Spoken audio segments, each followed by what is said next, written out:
something else that will impact Atlanta is the BB&T Suntrust merger. So BB&T is buying Suntrust. It's going to be a deal that's worth $66 billion, and they are giving them the deal in stock. So BB&T is going to buy Suntrust for approximately $28.24 billion in an all-stock deal. The company called it a merger of equals, valued at $66 billion.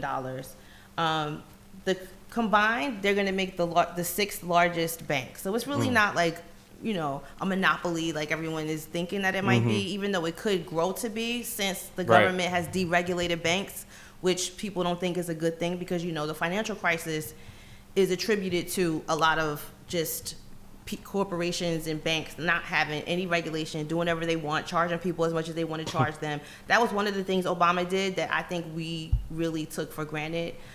He was heavy on regulating banks and not letting them come up with all these investment tools that people don't really understand and end up investing in, that eventually went and started the housing crisis and the fall of the stock market and all that. So we got to keep an eye on it, make sure it doesn't get out of control, because if it does, then this bank and this bank and this bank. But just like somebody said, I heard somebody say, think about this. We were tripping because AOL and Yahoo were going to merge a few years ago, talking about it was going to be a monopoly. Like, it's like no one even cares, because banking is going to be a thing of the past soon anyway. You know what I mean? Like, the way things are going, it's going to be more digitized. Yeah.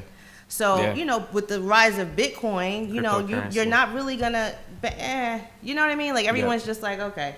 But speaking of Bitcoin, I think it might have been you that told me, but about that guy that died with the Bitcoin, and they just that's crazy. So you don't know what we're talking about. Let me look it up to get the details. But there's a man that was basically the head of a company, and in Bitcoin investment, he died with the password. And you know, with Bitcoin, it's not like you call your bank, I want to reset my password. It's none of that. That is hilarious. Yeah, isn't it crazy? It really is scary. It's a scary place, Bitcoin. It seemed like a lot of that talk died down, though. Yeah, I think people kind of, because the value of it is going down, and people are realizing the fluctuation. It's just like stock, like it's going to change based on the amount of people that are involved in it. And it's kind of like, you know, the more people put money in it, the more people are going to make off of it. But it's not. I mean, I'm scared of it. When you start hearing stuff like this. Right. Oh shoot. Yeah, it's not something I'm ready for yet. Like, if I have money to just play around with, you know what I mean? So a Canadian crypto exchange CEO died, and he left $190 million completely inaccessible. Wow. Isn't that crazy? That's a lot of money. Gerald Cotton, CEO of crypto exchange Quadria CX, died due to complications with Crohn's disease, and on a trip to India in December. So he was 30 years old. I mean, that's one of the tragedies in all this. But adding to the story, his widow has an encrypted laptop in her possession, but neither she nor the company tried to hack the password and has been able to figure it out. He didn't trust nobody, huh? No. So they That's cannot crazy. repay most of the $190 million in client holdings, since Cotton was the only person who could access the money. So he actually was the CEO of a cryptocurrency company. And so the people that invested in it, they're just ass out. Wow. In a sworn affidavit with the Nova Scotia Supreme Court, the widow said that Quadriga CX owes its customers $190 million in both cryptocurrency and fiat money. Wow. They have filed for creditor protection because it says it cannot access the funds stored in cold storage.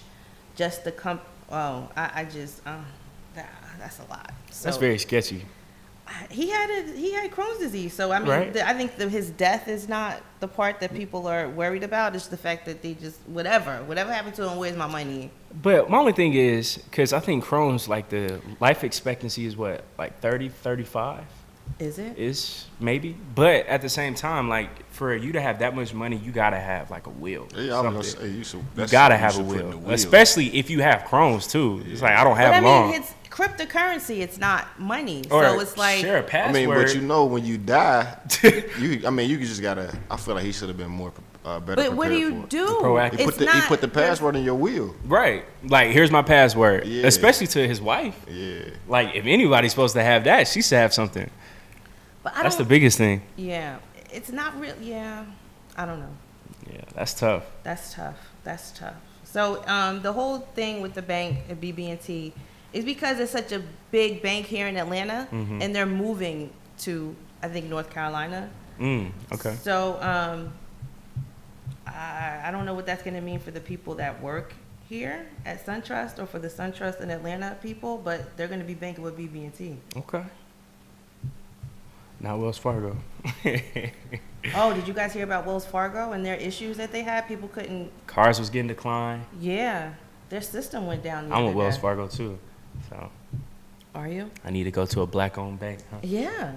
Get my own debit card. Take like You City, need to he go gonna to a be black-owned bank. City. He gonna be screaming, telling me I need to.